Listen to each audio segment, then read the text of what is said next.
Hello पिलामाने welcome to our channel पिलामाने आज आमे एही वीडियो रे तुमर षष्ठ श्रेणी रो विज्ञान जहाँ जिज्ञासा बही अटे जिज्ञासा बही रो द्वितीय अध्याय जहाँकि देछि देख जीव जगतर विविधता पाठटीर समस्त प्रश्न उत्तर आज आमे एही वीडियो रे आलोचना करिबा।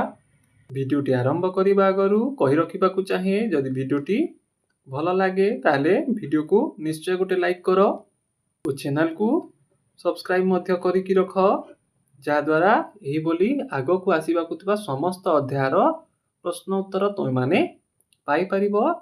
तेबे चल आज वीडियो आम तुम द्वितीय अध्याय जीव जगतर विविधतार समस्त प्रश्न उत्तर गुड़िक आलोचना करवा और देखा। तुम प्रथम प्रश्न तुम प्रश्न उत्तर सेक्शन टी देछि देख आस आम शिक्षणर अभिवृद्धि करवा। यह हूँ तुम प्रश्न उत्तर सेक्शन टी यार प्रश्नर प्रथम प्रश्न देछि देख एठारे दुई प्रकारर मंजी रही सेमानंकर उद्भिदर मूल एवं पत्रर शिरा विन्यास मध्य तुमे कौन पार्थक्य देखुछ। एठारे देख दुई प्रकार मंजी अच्छी गोटे देख गहम मंजी अच्छी आ गोटे राजमा मंजी अच्छी।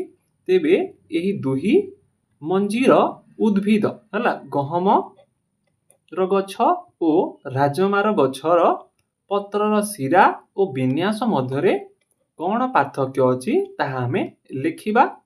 एठारे देख उत्तरटी देछि उत्तरटी लिखिब गहम गहम लिखिब यह एक बीजपत्री उद्भिद यार चेर गुच्छमूल श्रेणीर एवं पत्रर समांतराल शिरा विन्यास देखा जाए। आमको शिरा विन्यास किपरि पचारिथिला सेहि बोली ख नंबर रे लिखिब राजमा राजमा रे लिखिब यह एक दुई बीजपत्री उद्भिद यार चेर प्रधान मूल श्रेणीर एवं पत्र रे जालिका शिरा विन्यास देखा जाए। यही बोली तुमे प्रश्न नंबर 1 रो उत्तरटी लिखिब। एबे देखिबा तुम द्वितीय प्रश्नटी तुम 2 नंबर प्रश्नटी देछि देख किछि प्राणी मानक नाम निम्न दिया जाइछि सेमानंकु सेमानंकर वासस्थान आधार रे वर्गीकरण कर। क चिन्हित अंचल रे जलचर प्राणी और ख चिन्हित अंचल रे स्थलचर प्राणी मानक नाम लेख। से बोली ग भाग रे उभयचर प्राणी नाम लेख।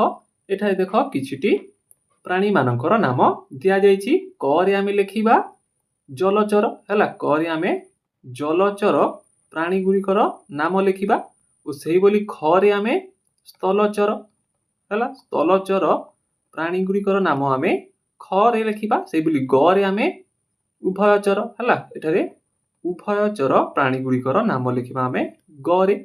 से बोली देखिबा घोड़ा घोड़ा केउठी रहे रे पिले घोड़ा रहिबो तुमर स्थलचर प्राणी। तेबे एठारे तुमे घोड़ा को स्थलचर प्राणी बॉक्स रे बा ख बॉक्स रे लिखिबो। सेही बोली तुमर डॉल्फिन डॉल्फिन कोठी रहे रे डॉल्फिन जलचर प्राणी अटे तो देबे डॉल्फिन को तुमे क बॉक्स रे लिखिबो। सेही बोली बेंग बेंग हेउची एक उभयचर प्राणी बेंग उभय जल और स्थल उभय रे रहे। सेही बोली मेंढा मेंढा मध्य एक स्थलचर प्राणी तेबे मेंढा को मध्य स्थलचर बा ख बॉक्स रे लिखिबो।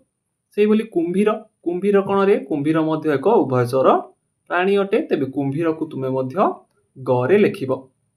सेही बोली गुंडुची मूषा कोन रे गुंडुची मूषा मध्य स्थलचर प्राणी अटे। सेही बोली तिमी तिमी कोन हेबो तिमी को तुमे जलचर प्राणी तिमी एक जलचर प्राणी अटे।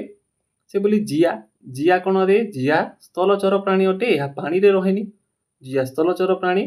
से बोली कईछ कईछ हेबो उभयचर प्राणी हैला कईछ हेबो उभयचर प्राणी।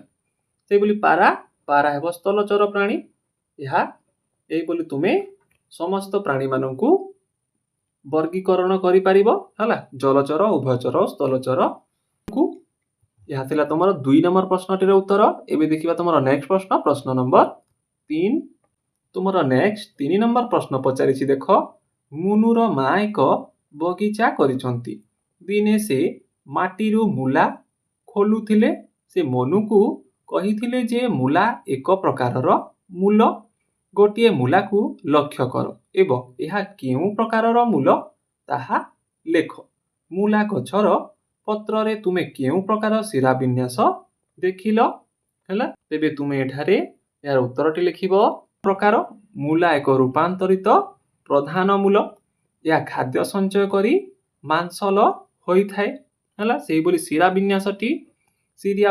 ବିନ୍ୟାସ ଲେଖିବ। ମୂଲା ଗଛର ପତ୍ରରେ ଜାଲିକା ଶିରା ବିନ୍ୟାସ ଦେଖିବାକୁ ମିଳେ। ହେଲା, ଏହା ଥିଲା ତୁମର ପ୍ରଶ୍ନ ଗୁଡ଼ିକର ଉତ୍ତର। ସେହିଭଳି ଦେଖିବା ତୁମର ନେକ୍ସଟ ପ୍ରଶ୍ନଟି ପଚାରିଛି। ଦେଖ, ସମତଳ ଅଞ୍ଚଳରେ ମିଳୁଥିବା ଗୋଟିଏ ଛେଳି ଏବଂ ଏକ ପର୍ବତ ଅଞ୍ଚଳରେ ରହୁଥିବା ଛେଳିର ଚିତ୍ର ଦେଖ। ସେମାନଙ୍କ ମଧ୍ୟରେ ସମାନତା ପାର୍ଥକ୍ୟ ଦର୍ଶାଅ। ଏହି ପାର୍ଥକ୍ୟର କାରଣ କ'ଣ? ଏଠାରେ ଦେଖ, ତଳେ ତୁମମାନଙ୍କୁ ଦୁଇଟି ଛେଳିର ଚିତ୍ର ଏଠାରେ ଦିଆଯାଇଛି। ଦେଖ, ଏକ ପର୍ବତରେ ରହୁଥିବା ଛେଳି ଓ ସମତଳ ଅଞ୍ଚଳରେ ରହୁଥିବା ଛେଳି, ଏ ଦୁହିଁଙ୍କ ମଧ୍ୟରେ କ'ଣ ସବୁ ପାର୍ଥକ୍ୟ ଓ ସମାନତା ତୁମେ ଦେଖୁଛ ତାହା ଆମକୁ ଲେଖିବାକୁ ପଡ଼ିବ। ଏଠାରେ ଦେଖ, ସେ ପଚାରିଛି ସମାନତା ଓ ପାର୍ଥକ୍ୟ। ଏହି ପାର୍ଥକ୍ୟର କାରଣ କ'ଣ? କାରଣ ପାର୍ଥକ୍ୟ କାହିଁକି ଦେଖାଯାଉଛି ତାହା ମଧ୍ୟ ଆମକୁ ଲେଖିବାକୁ ପଡ଼ିବ। ତାହେଲେ ଏହାର ଉତ୍ତରଟି ଲେଖିବ ତୁମେମାନେ। ଚିତ୍ରରେ ଦର୍ଶାଯାଇଥିବା ଦୁଇ ପ୍ରକାର ଛେଳିଙ୍କ ମଧ୍ୟରେ ଥିବା ସମାନତା ଓ ପାର୍ଥକ୍ୟ ଗୁଡ଼ିକ ହେଲା। ପ୍ରଥମେ ସମାନତା ଲେଖିବ। ଉଭୟ ସମତଳ ଓ ପର୍ବତ ଅଞ୍ଚଳରେ ଛେଳି ହେଉଛନ୍ତି ସ୍ତନ୍ୟପାୟୀ ଓ ତୃଣଭୋଜୀ ପ୍ରାଣୀ। ହେଲା, ତାହା ସମତଳ ଅଞ୍ଚଳର ଛେଳି ହେଉ ବା ପର୍ବତ ଅଞ୍ଚଳର ଛେଳି ହେଉ, ସମସ୍ତେ ସ୍ତନ୍ୟପାୟୀ ଓ ତୃଣଭୋଜୀ ପ୍ରାଣୀ ଅଟନ୍ତି। ସେହିଭଳି ଆଉ ଗୋଟିଏ ଲେଖିବ। ଉଭୟଙ୍କର ଶାରୀରିକ ଗଠନରେ 4ଟି ଗୋଡ଼, 2ଟି ସିଂହ, ଆଖି, କାନ ସମାନ ଅଛି। ହେଲା, ସେହିଭଳି ପାର୍ଥକ୍ୟ ଲେଖିବ ତୁମେମାନେ। ପାର୍ଥକ୍ୟରେ କ'ଣ ରେ? ଲୋମ। ହେଲା, ଲୋମ ଗୋଟେ ପାର୍ଥକ୍ୟ ଅଟେ। ପର୍ବତ ଅଞ୍ଚଳରେ ରହୁଥିବା ଛେଳିର ଶରୀରରେ ଲମ୍ବା ଏବଂ ଅଧିକ ଘନ ଲୋମ ରହିଛି, କିନ୍ତୁ ସମତଳ ଅଞ୍ଚଳର ଛେଳିର ଲୋମ ଛୋଟ ଓ କମ୍ ଘନ।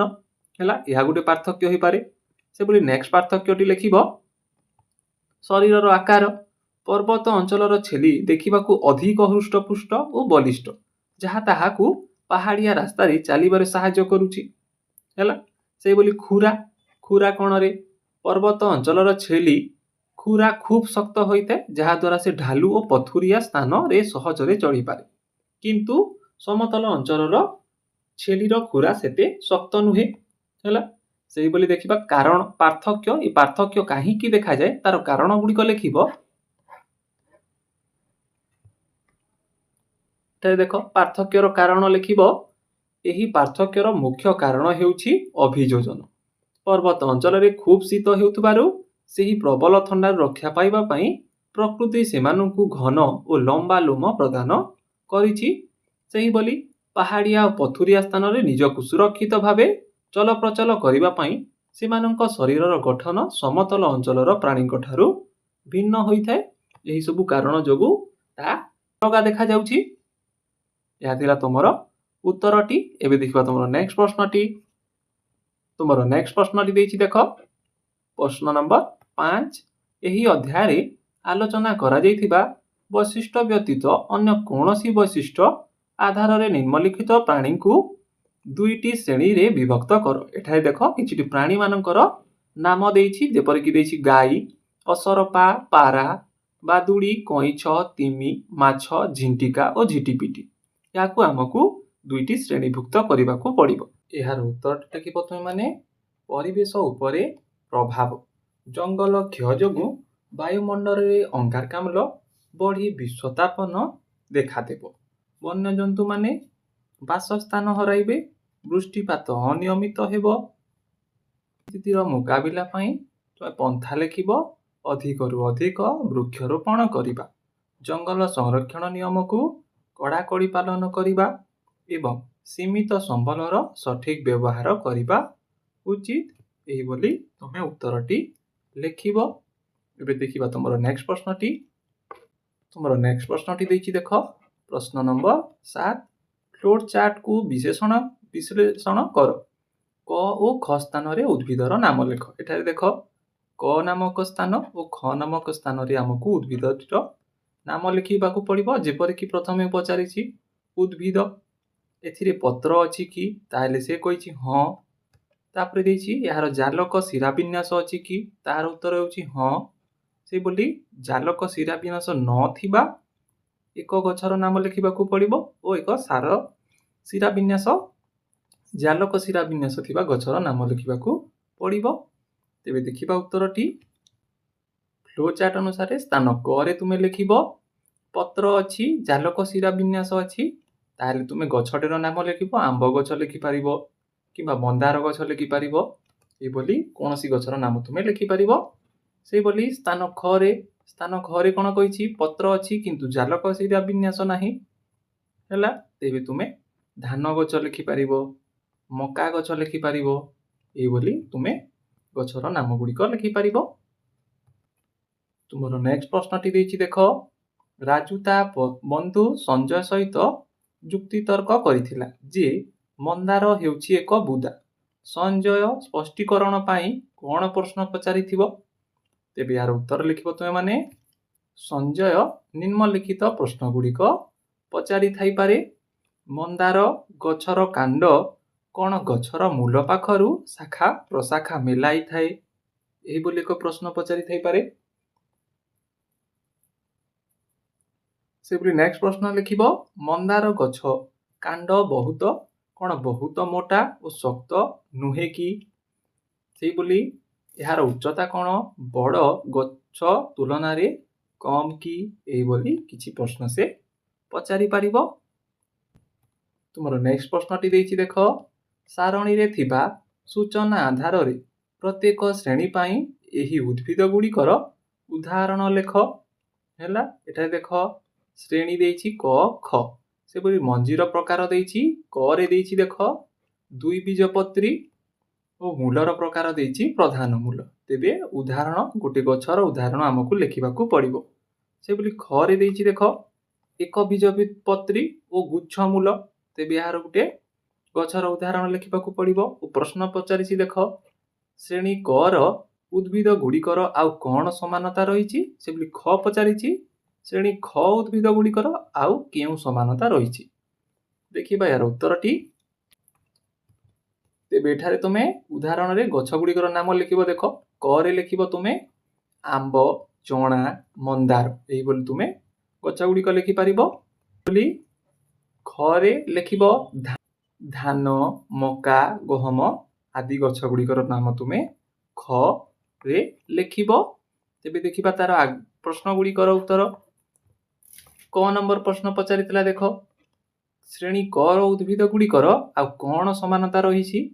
ତେବେ ଉତ୍ତରରେ ଲେଖିବ ଶ୍ରେଣୀ କର ଉଦ୍ଭିଦ ଗୁଡ଼ିକର ପତ୍ରରେ ଜାଲିକା ଶିରା ବିନ୍ୟାସ ଦେଖିବାକୁ ମିଳେ।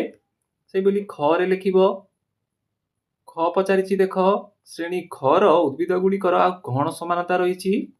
ତେବେ ଏହାର ଉତ୍ତରଟି ଲେଖିବ ଶ୍ରେଣୀ ଖର ଉଦ୍ଭିଦ ଗୁଡ଼ିକର ପତ୍ରରେ ସମାନ୍ତରାଳ ଶିରା ବିନ୍ୟାସ ଦେଖିବାକୁ ମିଳେ। ତୁମର ନେକ୍ସଟ ପ୍ରଶ୍ନଟି ଦେଇଛି ଦେଖ ନିମ୍ନରେ ଦିଆଯାଇଥିବା ଚିତ୍ରରେ ବତକର ନାମକରଣ କରାଯାଇଥିବା ଅଂଶକୁ ନିରୀକ୍ଷଣ କର। ଏଠାରେ ଦେଖ ଗୋଟେ ବତକର ଚିତ୍ର ଦିଆଯାଇଛି ଓ ଗୋଟିଏ ପାରାର ଚିତ୍ର ଦିଆଯାଇଛି। ବତକର ଏଇ ପାଦକୁ ଦେଖ, এই ପାଦକୁ ପରଦାଯୁକ୍ତ ପାଦକୁ ଚିହ୍ନିତ କରାଯାଇଛି। ହେଲା, ଏବେ ପ୍ରଶ୍ନ ପଡ଼ିବା ଦେଖ ଅନ୍ୟ ପକ୍ଷୀଙ୍କ ତୁଳନାରେ ବତକର ପାଦରେ କ'ଣ ପାର୍ଥକ୍ୟ ଦେଖିବାକୁ ମିଳେ? ବତକ ଏହି ଅଂଶ ବ୍ୟବହାର କରି କେଉଁ କାର୍ଯ୍ୟ କରିବାକୁ ସକ୍ଷମ ହୁଏ? ସେଇଭଳି ଦେଖ ପାରାର ସେଭଳି ପାଦ ନାହିଁ। ତେବେ ଏହାକୁ କିପରି ବତକକୁ କିପରି ସାହାଯ୍ୟ କରିଥାଏ? ତେବେ ଏହାର ଉତ୍ତରଟି ଲେଖିବ। ଏହା ତମର ଶେଷ ପ୍ରଶ୍ନ ଅଟେ ଆଜିର ଭିଡ଼ିଓର। ତାହେଲେ ଯଦି ଭିଡ଼ିଓଟି ଭଲ ଲାଗୁଥାଏ ପିଲେ ନିଶ୍ଚୟ ଗୋଟେ ଲାଇକ୍ କରିବ ଓ ଚ୍ୟାନେଲକୁ ସବସ୍କ୍ରାଇବ୍ ମଧ୍ୟ କରିକି ରଖ, ଯାହାଦ୍ୱାରା ଏହିଭଳି ଆଗକୁ ଆସିବାକୁ ଥିବା ସମସ୍ତ ପାଠର ପ୍ରଶ୍ନ ଉତ୍ତର ତୁମେମାନେ ଅତି ସହଜରେ ପାଇପାରିବ। ଲେଖିବ ତୁମେମାନେ ଚିତ୍ର ଅନୁସାରେ ପାରା ଭଳି ଅନ୍ୟ କୌଣସି ପକ୍ଷୀଙ୍କ ତୁଳନାରେ ବତକର ପାଦ ପରଦାଯୁକ୍ତ ଅଟେ। ଏହାର ପାଦର ଆଙ୍ଗୁଠି ଗୁଡ଼ିକ ପତଳା ଚର୍ମ ବା ପରଦା ଦ୍ୱାରା ପରସ୍ପର ସହ ଯୋଡ଼ି ହୋଇ ରହିଥାଏ। କେଉଁ କାମରେ ତାହାକୁ ସାହାଯ୍ୟ କରିଥାଏ? ତାହା ଲେଖିବ ବତକ ଏହି ପରଦାଯୁକ୍ତ ପାଦକୁ ବ୍ୟବହାର କରି ପାଣିରେ ସହଜରେ ପହଁରିବାକୁ ସକ୍ଷମ ହୁଏ।